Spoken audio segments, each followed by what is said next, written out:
like when you see some 5'9", bald-headed, no neck guy come walking in the door. He said if you see him on the street, you want to run the other direction.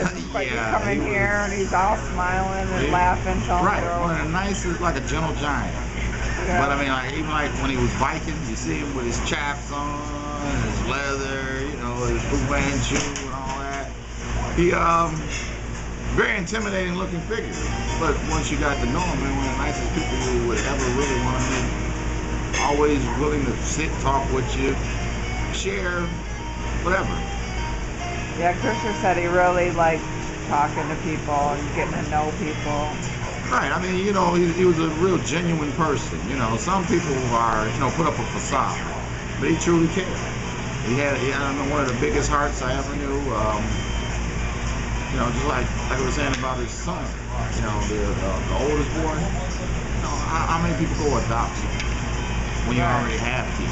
Well, not only that, he was only like 8 years younger than him or something. Right. Right. It's not like it's not like he was an infant or anything. Right. He was a young kid, and that had to be tough. But he, you know, like I said, he put his heart into it, and he turned out to be a well-rounded young man. You know, with a lot of respect. You know, and I know it's got to be tough, you know, situations with the whole family. You know? But yeah, lighter note. Just working with him. I mean, it's kind of, you know, like I said, it's kind of hard for me, you know.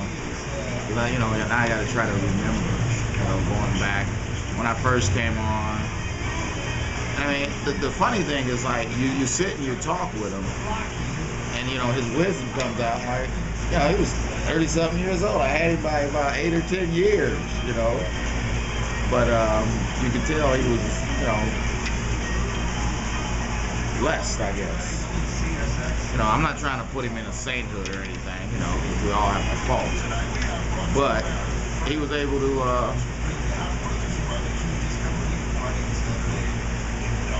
you got me bumbling on the words, but I see the camera here, I'm trying to avoid I know, you gotta be, that's all right, forget it's here. You know, he was on, you know, just an honest, decent person, you know. Me and him had a lot of good times, you know. I mean, he was, you know, I got the firehouse. You know, he kind of inspired me.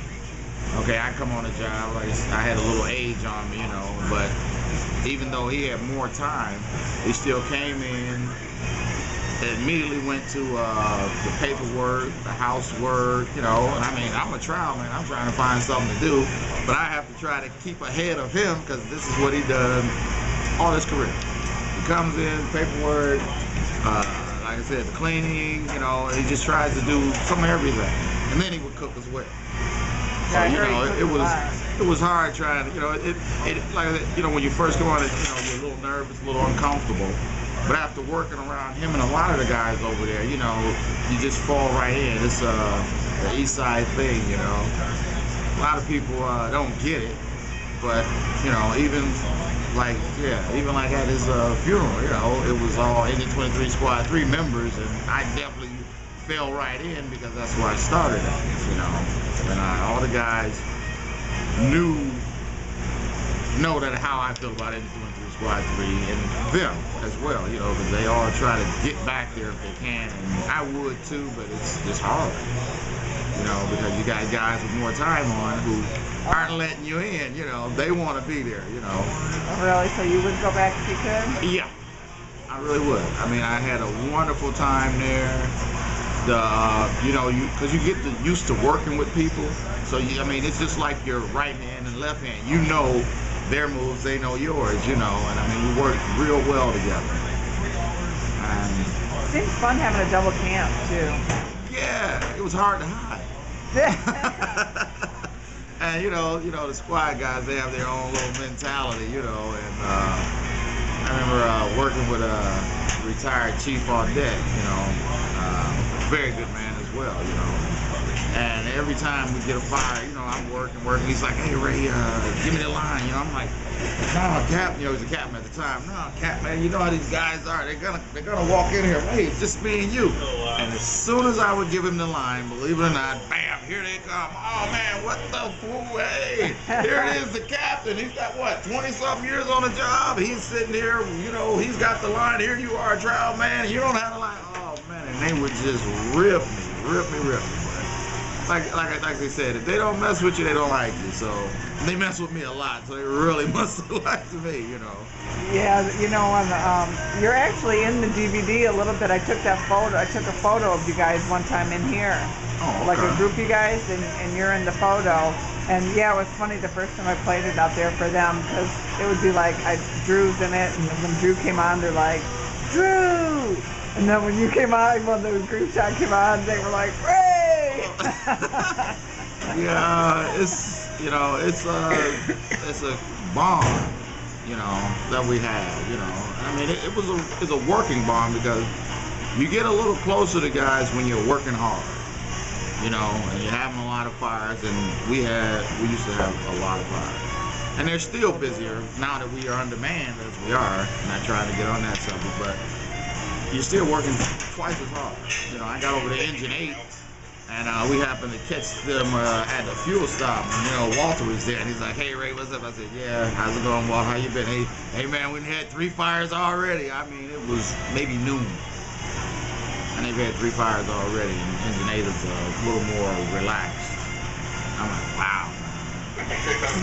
And I mean, at first, you know, it's hard to get out of the mode, because you're always fighting fires. I mean, from sun up to sundown, you're busy.